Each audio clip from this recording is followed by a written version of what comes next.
day 4 of President Bola Ahmed Tinubu's administration, and then I've been trying to look for a word to vehemently classify the current situation of the country. I haven't, but just this morning, a friend of mine reminded me of Portable Zazu's statement. Wahala, wahala, wahala, wahala, wahala.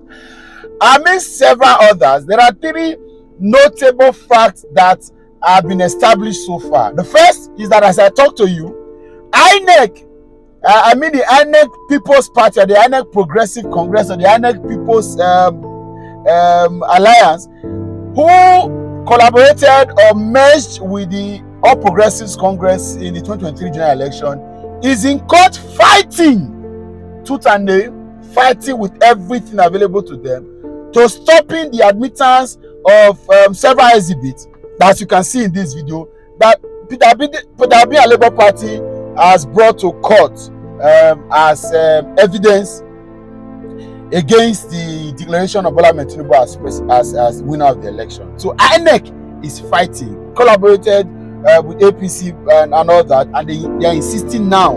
Whereas this is not new, right? It's okay for them to defend, but like if the words of the president is anything to go by, saying that he was going to, of course, leave the legacy of Umaru Musa Yar'Adua, the first port of call would be restitution. If you understand clearly what it means for repentance, is to do restitution, and that's why Yar'Adua's foremost and first ever statement was that he agreed that the election that brought him to power would have been irregular, and then several manipulations here and there. But your people, I'm talking to President Bola Ahmed Tinubu now, are in the streets insisting that the elections was free and fair, and you won fair and square.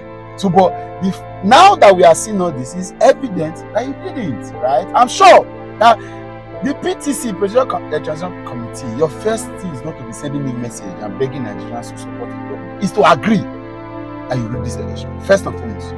Yes, I'm sure that there will be several Nigerians who would accept working with this party, working with this government, even withdrawing their support of Peter Obi and let him wait for the next election. If you agree with your mouth that this election was rigged, that's the first thing. The second most important thing to establish, of course, that establishes the fact that we have an electoral crisis, and the FK is not taking, we have a judicial crisis at hand, right?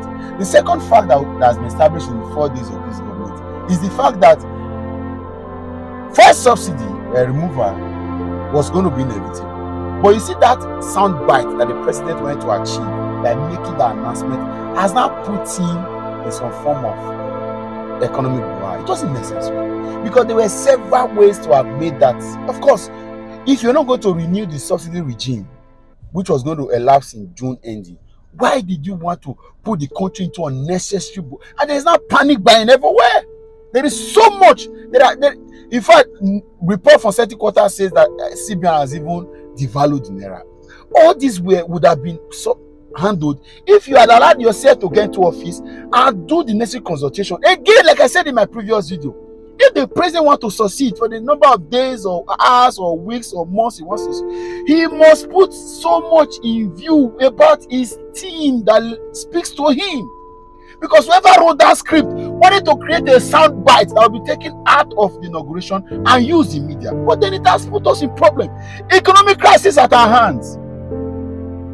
Thirdly, we may also going to have a constitutional crisis, as I talk to you, because the office of First Lady that do not have any constitutional powers is now sitting in stakeholders, in administrative, in government, in top meetings of the federal government. And some of you says it doesn't mean it's okay, it's his wife, right? But 2 things have been established. That we have now come to the point of agreement that there is a problem, that there is a challenge. There is a problem, there's a challenge. If the first lady needs to sit with her husband in a meeting like this, it means there's a challenge. Of course, his president who cannot go into this, there is a challenge. And then you guys must agree that there's a challenge. Because I've gone back to videos, I've gone back to pictures of how Bola Ahmed Tinubu was governor of Lagos State, and there was no space, never, where the first lady of the state was around him in meetings like this, in high-level meetings like this. But that he could sit, somebody said that is that we have a president, we have vice president admin, we have vice president academics. Vice President administration, Vice President academy. Someone else is even doing so much and said that there is a Madam President and there is a first man. That's all that. I don't believe them, right? I don't believe them. But again, somebody say, where do we push Tinubu, the son of the president? Because now, as I talk to you, there is somebody on Twitter that has changed her name to the first daughter of the Federal Republic of Nigeria. Now, joke on this country. Oh God! Asai! Oh God! I hear you laugh. Nigeria has turned to a comedy club for all of you. The first lady is now sitting in this high-level meeting. Why? To aid what? To support what? Is it why?